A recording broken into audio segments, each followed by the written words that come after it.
Hello, everyone, and welcome to the 6th episode of the podcast. I was feeling epic. Today's episode is called Lost Girls. And let's dive in right away into the 6th episode. This episode was amazing. I really loved it. Compared to episode 5, I feel like there is so much better things to go over, to talk about. So let's dive in. This episode starts with the recap previously on the Vampire Diaries. And today we hear it from Damon. So the recap shows us that, Elena, all the stuff that Elena found out in the last episode, and that she went to confront Stefan about it. And actually, the last episode ends with Stefan grabbing a stake, running towards his front door, and when he opens the front door, we have Elena standing there, and she's asking him, "What are you?" In this first scene in this episode, this scene changes a little bit because once Damon opens the front door, it's not Elena who's there, but Stefan opens the door and it goes into a flashback into the past. And I am so happy that the flashbacks are a part of the Vampire Diaries because I think they give us so much depth about the characters and so much more backstories about their lives. And I love these flashbacks. I'm so happy they started so early on in the 6th episode, and I am so happy for everything that we're gonna see today in the flashbacks. So Stefan opens the door, and he is in the past, and we see on the screen writing Mystic Falls, Virginia, 1864. And he's in old-timey clothes, and he's standing in front of a house. So Stefan is standing in front of the house, and there is a horse carriage coming towards the house. 2 women are getting out of the carriage. First a handmaiden, and then finally the legend Catherine. Catherine is stepping out of the carriage. She and Stefan, they're very intensely looking at each other. And Catherine does a little up and down look at Stefan, so you can right away tell that there is sparks between them. And Stefan goes, "You must be Miss Pierce. Please call me Catherine."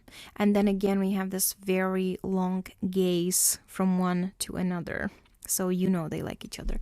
That's the first scene in this episode, and there's a writing on the screen that comes up that says the Vampire Diaries. I just have one thing to mention with this scene. This is the first time watching Vampire Diaries that I realized that Emily is played by a different actress in this episode. It's not the Emily that we see later on in this show. So they must have switched the actresses, which I never realized, and I've seen this show a million times, so that's crazy to me. In the next scene, we basically start where the last episode ended, and that is Stefan running towards the door with the stake, and then Elena standing in front of his door asking, "Who are you?"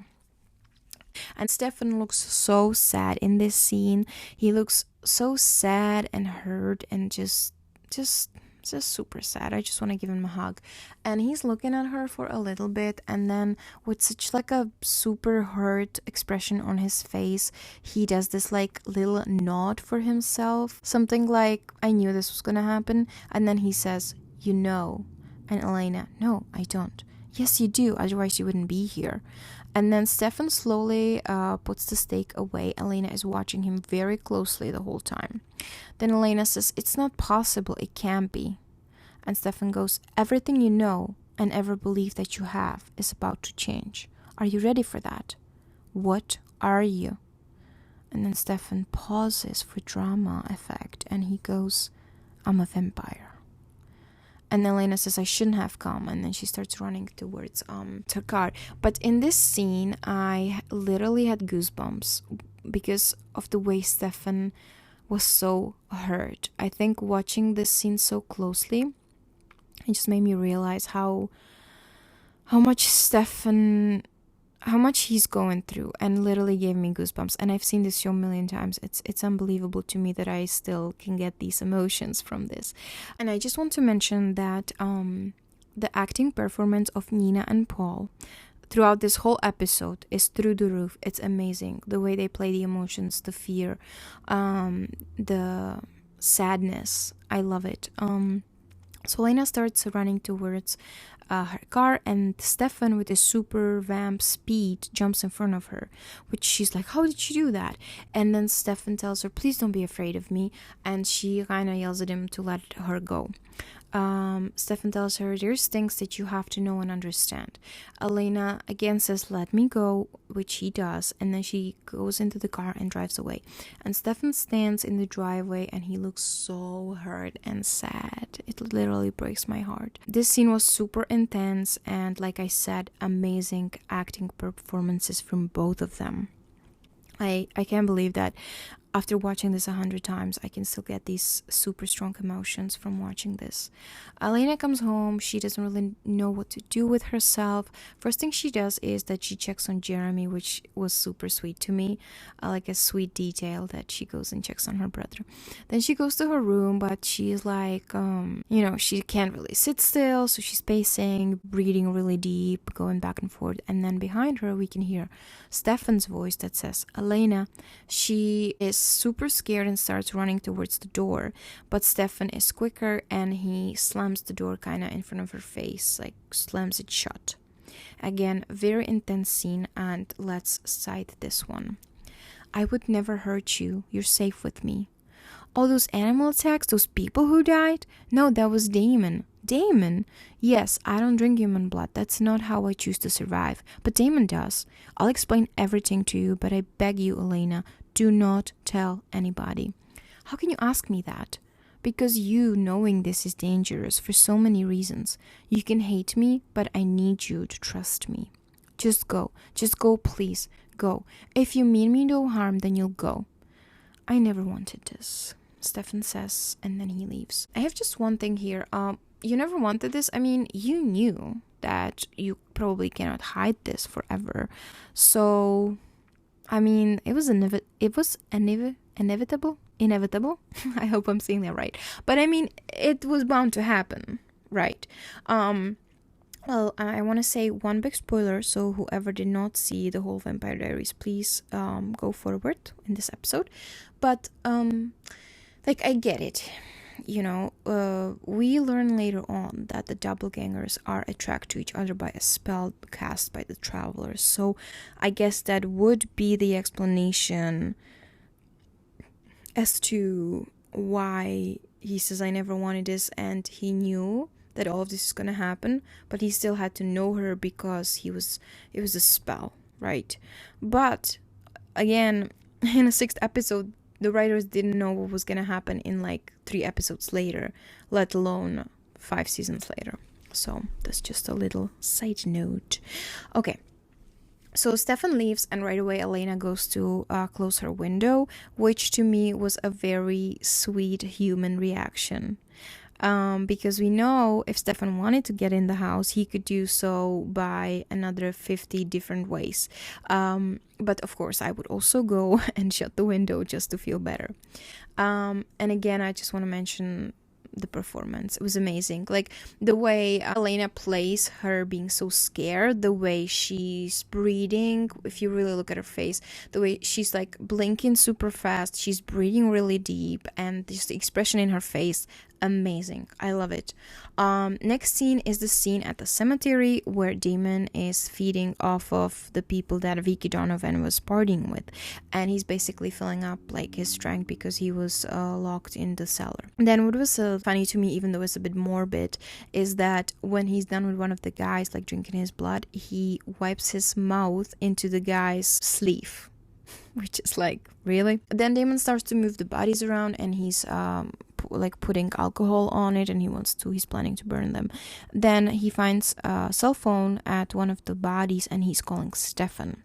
He's asking Stefan where is his ring, and Stefan tells him that Zach hid it somewhere, and that probably you shouldn't have killed him because Zach hid it. Damon doesn't believe him and tells him just get it. And Stefan says, right, I'll get it, but I need some time. And then there is a really funny line that Damon says, he's like, did you FedEx it to Rome or what? Just get it. And then Damon says if he's not gonna get it, then he will maybe stop at Elena's house, meaning if I don't get it, I'm gonna go hurt Elena. basically. And then also he doesn't fail to mention that whoever died that night, meaning whoever I killed tonight, is your fault because you put me in the cellar. Okay. Then Damon hangs up the phone and he realizes that Vicky is still alive. In the next scene, Elena is laying in bed and she's kind of like rolling around because, of course, she cannot sleep after learning that. But what is interesting is that we can see she's still wearing the necklace that Stefan gave her. Then there is like a shot of Elena's house from the outside, and we can see that Stefan is standing in front of the house, kind of leaning on the side of the house, probably guarding her from Damon in case Damon would choose to appear there and hurt Elena. In the morning, Elena is kind of out of it and she doesn't even know, like she's trying to write in her diary but she doesn't even know what to write, and she's all like, her face feels like a little swollen, she looks super tired and nervous. Then we see her getting ready and leaving the house, and there is a shot of when she's leaving the house. There is like a picture of Elena as a kid, and I think it's actual picture of Nina when she was a kid, because I've seen some of her pictures and it does look like her. And also I think Nina has her picture as a kid as a profile picture on her Instagram, so I think I've seen it there as well. So I think it's actually her, which is sweet. In the next scene, then we have Elena and Stefan sitting at the grill. They're sitting outside, which is super cool because I've also been there and sat there and been at the grill, and I love watching it now and knowing that I've been to those places where they were. So Elena tells Stefan, you told me you're gonna tell me everything. And then she tells him, when you Google the word vampire, you get a world of fiction. Like, what is, where is the reality of it? And Stefan tells her, I can tell you whatever you want to know. I know you eat garlic. Yes. And somehow sunlight's not an issue. We have rings that protect us. Crucifixes, decorative. Holy water, drinkable. Mirrors, myth. You said you don't kill to survive. Animal blood keeps me alive, but not as strong as Damon. He can be very powerful. And yet you let him get involved with Caroline? Forcing Damon not to do something is much more dangerous, believe me. He was hurting her. He was feeding on her. He was able to take away her memories of being bitten, using a form of mind compulsion. She never knew what was happening to her. If he wanted to kill her, he would have. Is that supposed to make it okay? No, none of it is okay, Elena. Then she's asking him if there are other vampires than him and Damon, and he says no, not in Mystic Falls, not anymore. Which is like weird because, there are other vampires, like maybe not in Mystic Falls right now, but there is like a lot of vampires. So it's kind of a weird reply, but maybe he didn't want to freak her out like even much more than she already is. Then Stefan tells her that there was a time where this town was very much aware of vampires and it didn't end good for anyone. And then he says, like, she really shouldn't tell anyone. She says she can promise him that. And then Stefan asks her to give him today so that he can answer all the questions she has, and then she can decide what she's going to do. In the next scene, we're at the cemetery where Sheriff Forbes and Logan see the bodies of the dead people that Damon killed. And Sheriff Forbes is sure that it was a vampire. Logan tells her that he found the Gilbert pocket watch. Then they find a wallet in which is Vicky's driver's license. And I think that's super cool that they did like a whole driver's license for Vicky with her whole name, her address, state of Virginia, all of that. And I'm like interested to know if all the cast had like fake driver's licenses for their characters, or if it was just for this one shot, or if they just like had them on standby to see like if they ever need to shoot it or something, in a scene. We're back at the Salvatores where Damon is more and more nervous because he wants his ring back. So he's calling Stefan again to give it back, and we see that Vicky is still alive because she's like laying on the sofa there and she like moves a tiny bit. And then Damon for some reason decides to give her his blood, and he says, I'm so gonna regret this. And then he gives her his wrist. He like bites it and gives it to her to drink. Stefan and Elena are driving through a forest, and then Stefan tells Elena to stop. Elena asking him what are they doing there, and Stefan tells her that he wants to show her something. Well, if this was a true crime podcast or a true crime episode, then 100% he would kill her there then. But because it's a teen show, I guess we're okay. Stefan tells Elena that that's where his like old house used to be, like the house he grew up in. And that's actually the house that we saw in the beginning of this episode in the flashback. Elena like kind of is like wondering, because she's like, well, these ruins look like super super old. And then she understands like what's happening, so she starts asking Stefan like, well, how old? And then he says, I have been 17 years old since 1864. And Elena looks like really shocked, which I understand, but again, he could have been like 1,000 or like 500 or something. I feel like 145 is not that bad for a vampire, you know. So Stefan tells her that both him and Damon were born in this house, and then he says, the Salvatore brothers, best of friends. And then we dive into another flashback. Stefan and Damon in this flashback are running out of the house, and they are throwing a football around, and Stefan is asking him, where did you learn this game? And then Damon says that from some soldier. Stefan is asking him, what are the rules? And in that moment, Catherine comes in with Emily. Emily has like something like a tray with drinks or something, and she stands on the porch, and Catherine yells, who needs rules? And then Catherine takes the football away, and she starts running away, and then Damon chases her, and Stefan runs after them.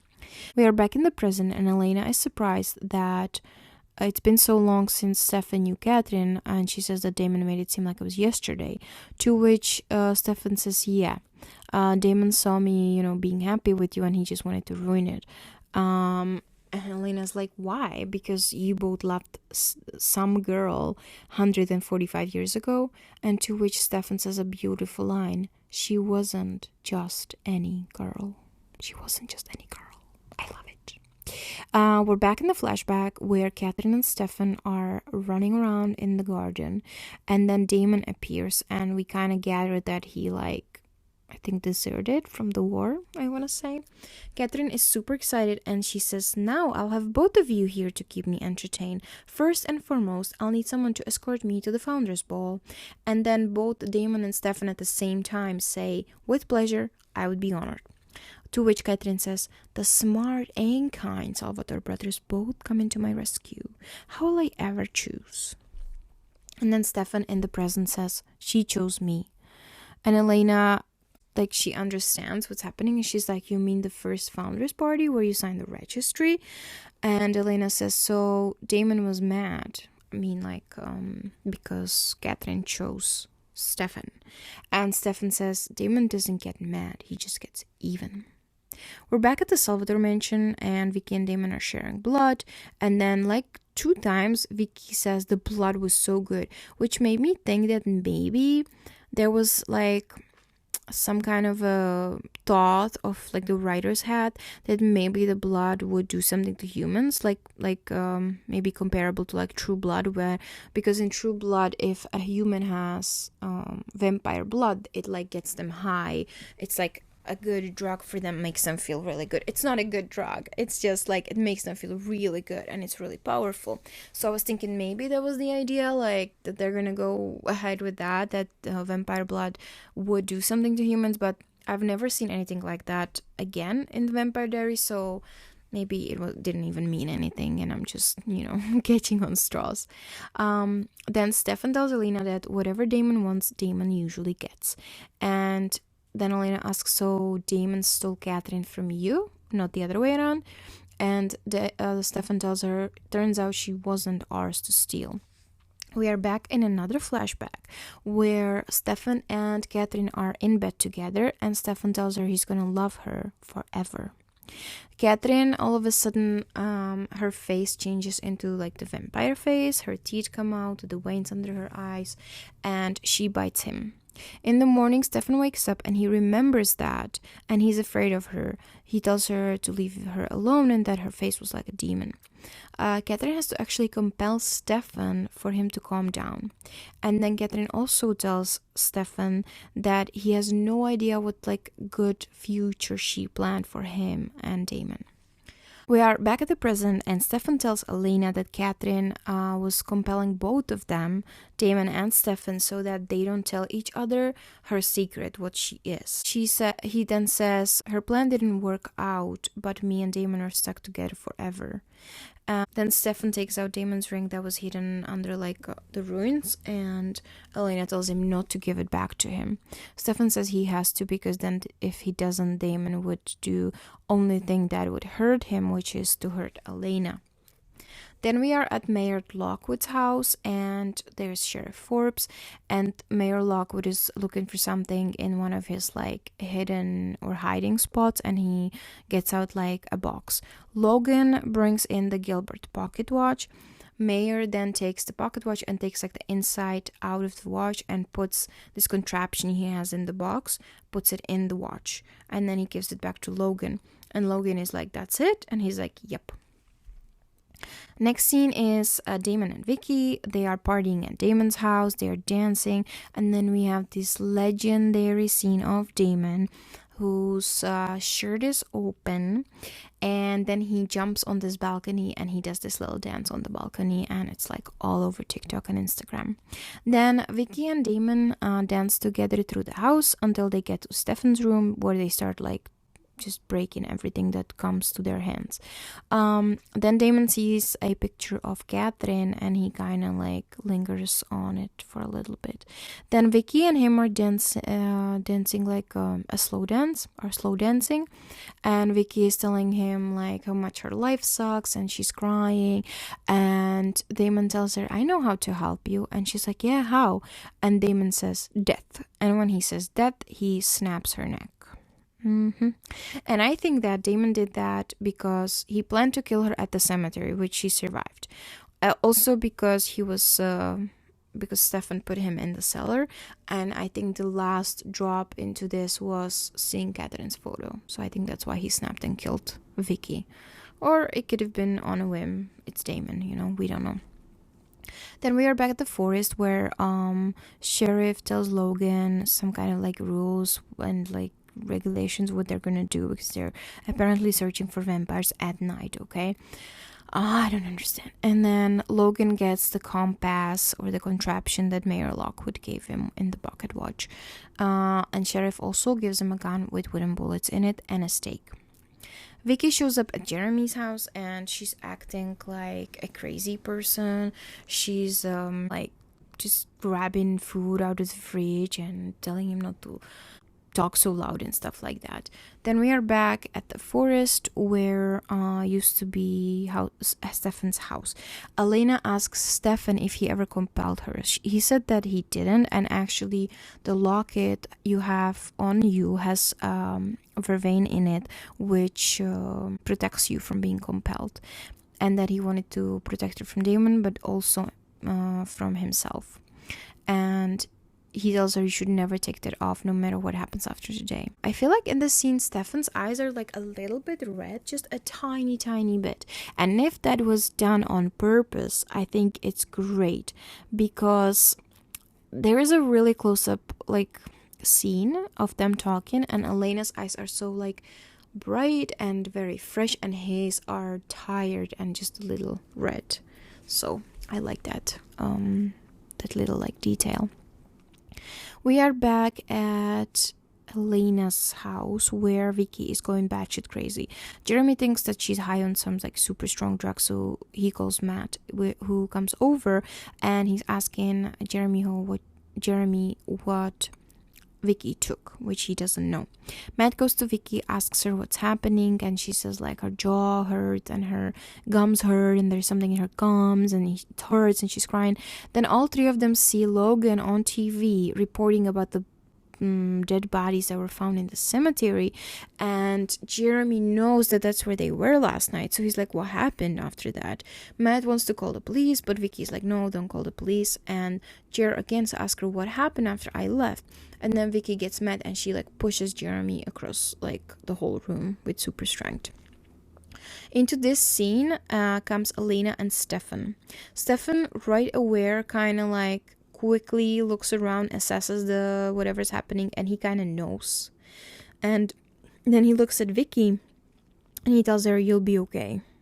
Which would be nice to use the line from Elf here. You sit on a throne of lies, because Vicky will be everything but good.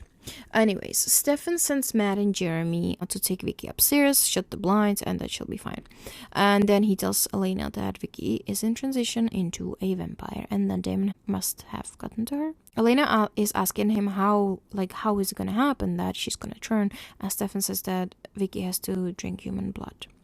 Then Stefan explains to Elena more that Vicky doesn't know yet what's happening to her. She's still part human, and then as the time progresses, she's gonna realize, and she's gonna have to make a choice.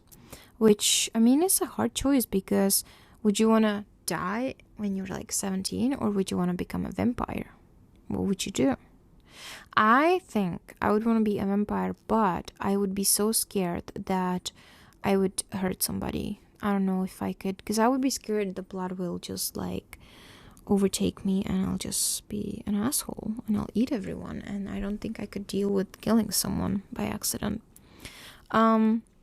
Vicky is then upstairs in Jeremy's room, and she's apologizing to him that she's always trouble. Jeremy says it's okay, but she just needs to sleep off whatever she took. Then they hug, but Vicky kind of has her mouth on his neck, and I think she smells blood or feels it, so she pushes him away and runs away. Matt and Stefan are going after Vicky. Alone, not together. Meanwhile, it's dark out, and we see Logan, how he's walking through a dark woods with the contraption the Mayor Locke would give him. And I would never ever do that, because why would you ever do that? My friend 3 years ago made me go with a bunch of friends to the forest at night to have a fire and a drink, and we live where I'm from, my home country, Czech Republic, and the town I'm from, it's woods. And we walked we parked the car by the side of the road, and then we walked through the woods to this little cabin thing, and then you could make the fire, but it was so creepy. And I also listened to a lot of true crime podcasts, so I was the whole time I'm there's gonna be an axe murderer, it's gonna jump out of this bush and kill all of us. So yeah, I wouldn't do that. And I'm going home on Sunday for a week, and she's already asked me if we're gonna go, and I don't think I can do it. I don't want to do it. I'm not gonna. I just can't. And Logan is there alone too. I at least had 4 friends with me. I had no guns, but he's there alone, and he knows there are vampires. What is he expecting to happen? I really don't understand. At least if it was a group of them, but he's just one person. Really?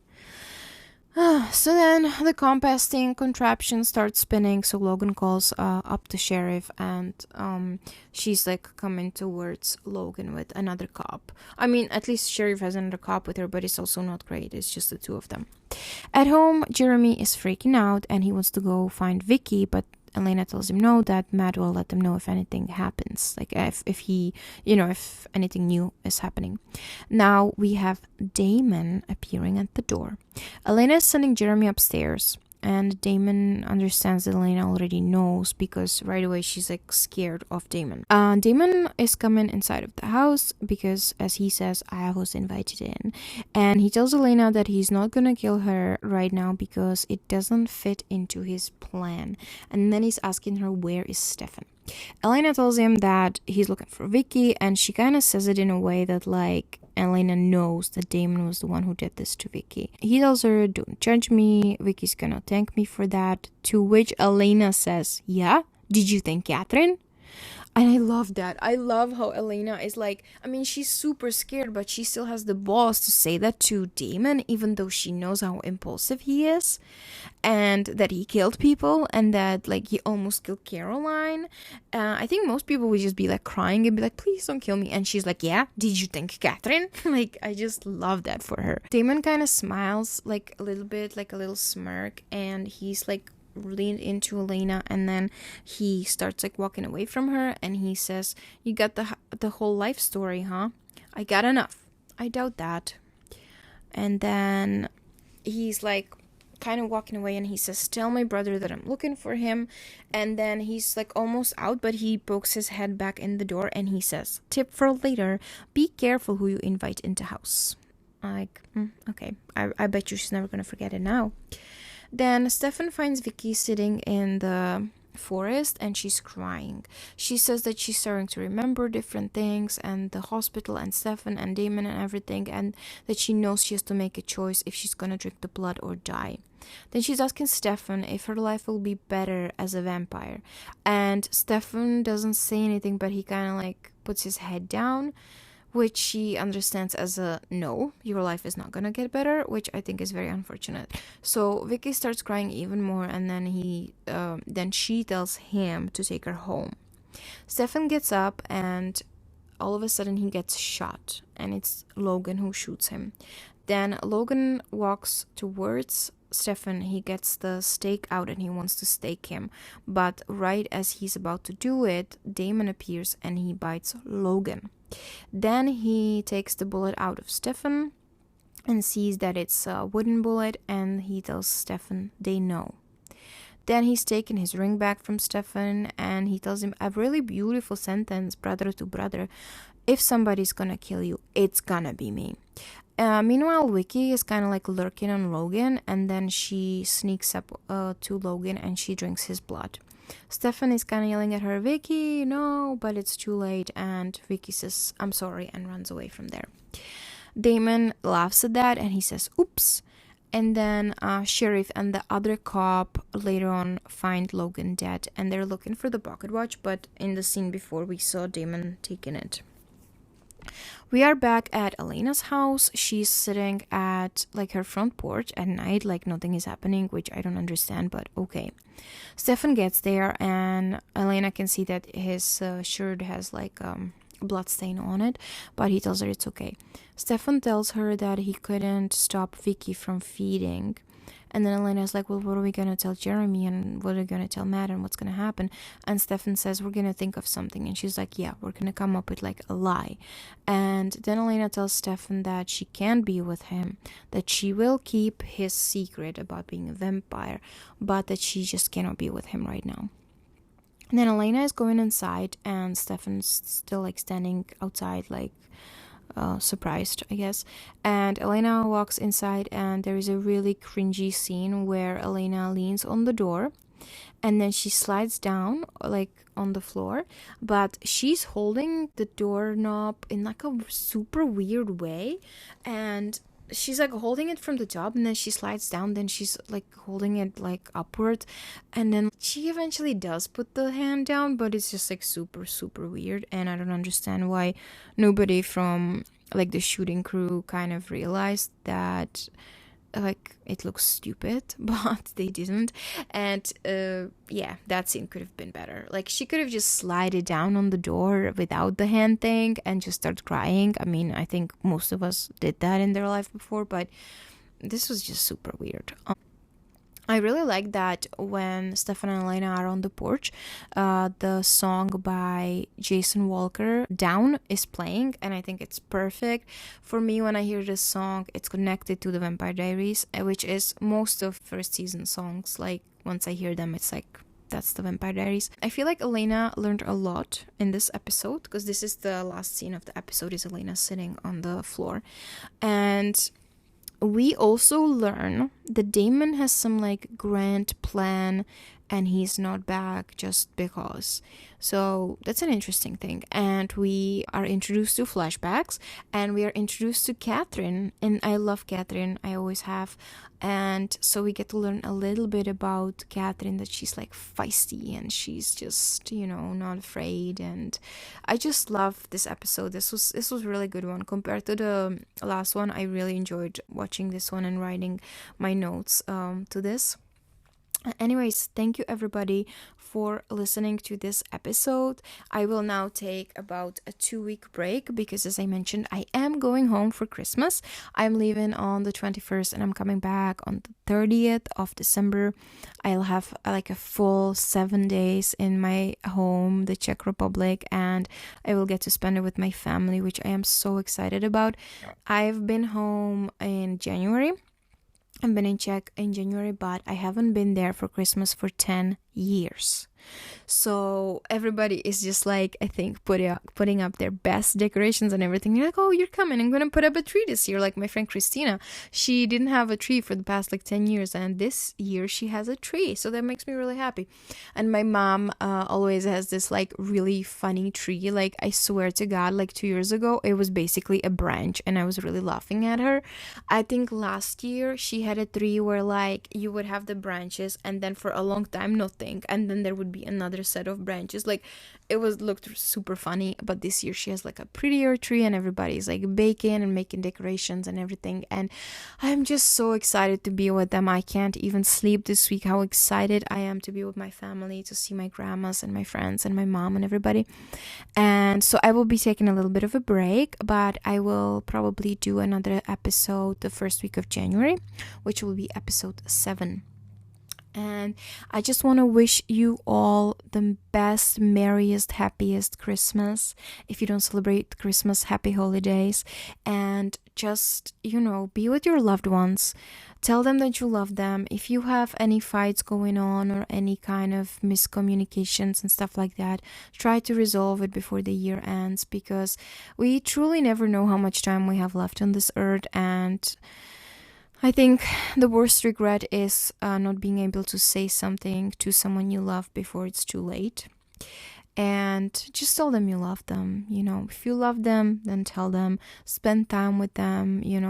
All we have to do is give them the time. That's all we need to give them. And Gandalf would tell you his good advice. All you have to decide is what to do with the time that has been given to you.